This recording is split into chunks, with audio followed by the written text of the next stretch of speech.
बिस्मिल्लाहिर्रहमानिर्रहीम। अज़ीज़ तलबा अस्सलामु अलैकुम। कल से हम लोग फिजिक्स 9 यूनिट 3 के न्यूमेरिकल प्रॉब्लम्स पढ़ रहे हैं। कल हमने पहले 5 न्यूमेरिकल्स पढ़े। आज उससे नेक्स्ट 5 3.6 अप टू 3.10 हम डिस्कस करने जा रहे हैं। तो आइए देखते हैं। सबसे पहले 3.6 Two masses 52 kg and 48 kg are attached to the end of a string. दो मैसेज हैं, एक है 52 kg और एक है 48 kg। एक स्ट्रिंग में से बंधे हुए हैं और फ्रिक्शनलेस पुली से गुजारा गया है। Find the tension and acceleration in the bodies when both the bodies are moved vertical. Tension मालूम करें और एक्सेलरेशन मालूम करें जब दोनों बॉडीज वर्टिकल मूव कर रहे हैं। यानी क्वेश्चन में बताया क्या जा रहा है कि एक पुली है, उसके बाद दो बॉडीज को डोरी से बांध के इसके ऊपर ऐसे करके हमने लटका दिया। एक बॉडी 52 kg का है जबकि दूसरा बॉडी 48 kg का है। अब आप इनमें से किसको M1 कहेंगे, किसको M2 कहेंगे? इसका आसान सा तरीका ये है कि जो बॉडी नीचे को मूव कर रहा है वो M1 होगी। अब ऐसे दो लटक रहे हो तो आपके ख्याल में कौन सा नीचे मूव करेगा? यकीनन जो भारी। तो जो भारी इनमें से 52 है तो 52 M1 हो गया, 48 M2। तो टेंशन मालूम करते हैं। सबसे पहले पुली वालों में टेंशन का फॉर्मूला था 2M1 M2 over M1 plus M2 into G।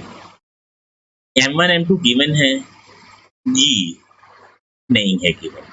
लेकिन हम लोग प्रीवियस चैप्टर में पढ़ चुके हैं कि G एक कांस्टेंट है जिसकी वैल्यू होती है 10 मीटर पर सेकंड स्क्वायर। तो ये हम अपने पास से गिवन डाटा में लिख लेते हैं। अब वैल्यूज पुट करें। M1 की जगह 52, M2 की जगह 48, G की जगह 10। ये ऊपर वाली तीनों वैल्यूज को हमने मल्टीप्लाई किया, 2 मल्टीप्लाई 52 मल्टीप्लाई 48, 4992। नीचे वाली वैल्यूज 52 प्लस 48 जमा किए 100, 10 से हमने इसे मल्टीप्लाई कर दिया। अब जैसे कि आप देख रहे होंगे ये 0 0 से कट जाएगा और डिवाइड करेंगे तो आंसर आएगा 499.2। राउंड ऑफ करेंगे तो ये हो गया 500 न्यूटन्स। एक्सेलरेशन का फार्मूला होता है M1 minus M2 over M1 plus M2 into G। तो वैल्यूज पुट की हमने। M1 52 है, M2 48 है। 52 माइनस 48 और 4 हो गया। 52 प्लस 48 100 मल्टीप्लाई 10। इस 0 0 से कट गया, बाकी रह गया 0.4 यानी 0.4 मीटर पर सेकंड स्क्वायर। तो दोनों चीजें हमारी मालूम हो गई, टेंशन और एक्सेलरेशन। इसके बाद हमारे पास है 3.7 two masses 26 kg and 24 kg। दो मैसेज हैं 26 और 24 are attached to the end of inextensible string passes over a pulley. 26 kg is laying over a horizontal table. 26 kilo वाला टेबल पे पड़ा है। 24 kg is vertical downward. 24 kilo वाला नीचे move कर रहा है। Find tension in the string and acceleration. अब यहाँ पे आप M1 किसको कहेंगे, M2 किसको कहेंगे? इसमें उन्होंने बताया ये है कि 26 वाला टेबल पे पड़ा हुआ है और 24 वाला ऐसे नीचे को लटक रहा है। अभी पिछले सवाल में भी आपको बता रहा था कि M1 वो होगा जो नीचे को हरकत कर रहा है, जो नीचे जा रहा है वो होगा M1।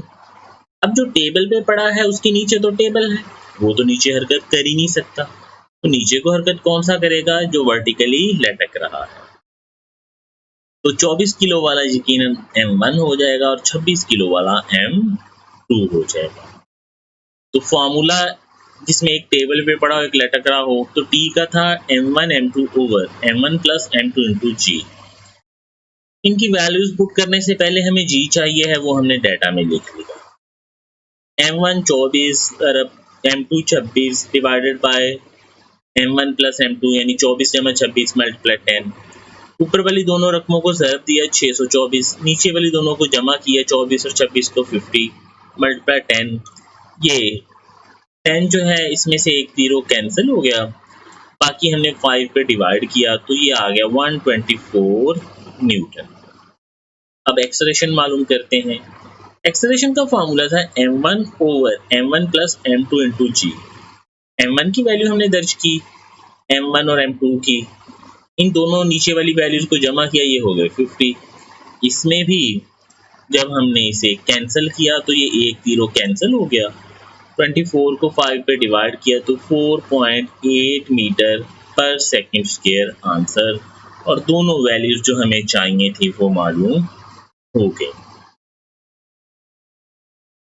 3.8 How much time is required to change 22 Newton second momentum? Momentum है 22 न्यूटन सेकेंड, उसे हम तब्दील करना चाह रहे हैं। तो चेंज इन मोमेंटम कितना है 22 Newton second by a force of 20 Newton. Force हम कितना लगाना चाह रहे हैं 20। टाइम हमें मालूम करना है। हमने चेंज इन मोमेंटम का फार्मूला पढ़ा था pf minus p over t is equal to F. Change in momentum यानी pf minus p over t हमें दिया हुआ है 22, वो हमने दर्ज कर दिया। t हमें मालूम करना है f20 है, ये t डिवाइड हो रहा है, दूसरे एंड पे जाके मल्टीप्लाई हो जाएगा। 20 t के साथ मल्टीप्लाई हो रहा है, इस एंड पे आके डिवाइड हो जाएगा। 22 को 20 पे डिवाइड किया तो आंसर आ गया 1.1 और टाइम हमारे पास हो गया 1.1 सेकेंड। ये भी बहुत छोटा सा न्यूमेरिकल है। 9 है how much is the force of friction. Force of friction कितनी होगी between a wooden block of mass 5 kg, mass 5 kg है वो हमने लिख लिया, and the horizontal marble floor, यानी एक लकड़ी के ब्लॉक को मार्बल फ्लोर पे हरकत दें तो फ्रिक्शन कितनी होगी। कोएफिशिएंट ऑफ फ्रिक्शन है 0.6। तो अजीज तुलबा हमारे पास फार्मूला होता है कोएफिशिएंट ऑफ फ्रिक्शन का म्यू एम जी। म्यू की वैल्यू 0.6 गिवन है हमारे पास, m 5 है, g नहीं है, g अपने पास से लिखा और यूं 0.5 multiply 5 multiply 10, answer will be 30 और ये हो गया 30 न्यूटन फोर्स हो जाएगी। ये s लिखा गया, ये सॉरी आप दुरुस्त कर लीजिएगा, फोर्स का यूनिट क्या होता है Newton. How much centripetal force is needed to make a body of mass 0.5 kg? एक बॉडी है जिसका मैस 0.5 है और सेंट्रीपिटल फोर्स मालूम करनी है। जिस दायरे में वो घूम रहा है उसका रेडियस है 50 सेंटीमीटर। जैसे कि आप जानते हैं लंबाई का यूनिट तो मीटर होता है, तो इसको मीटरों में बदलेंगे कैसे, डिवाइडेड बाय 100। तो ये हो गया 0.5 मीटर। वेलोसिटी दी हुई है 3 मीटर पर सेकेंड। वैल्यू हमने पुट की, सेंट्रीपिटल फोर्स का formula M V square over R, M की वैल्यू हमने दर्ज की, वी की वैल्यू और आर की।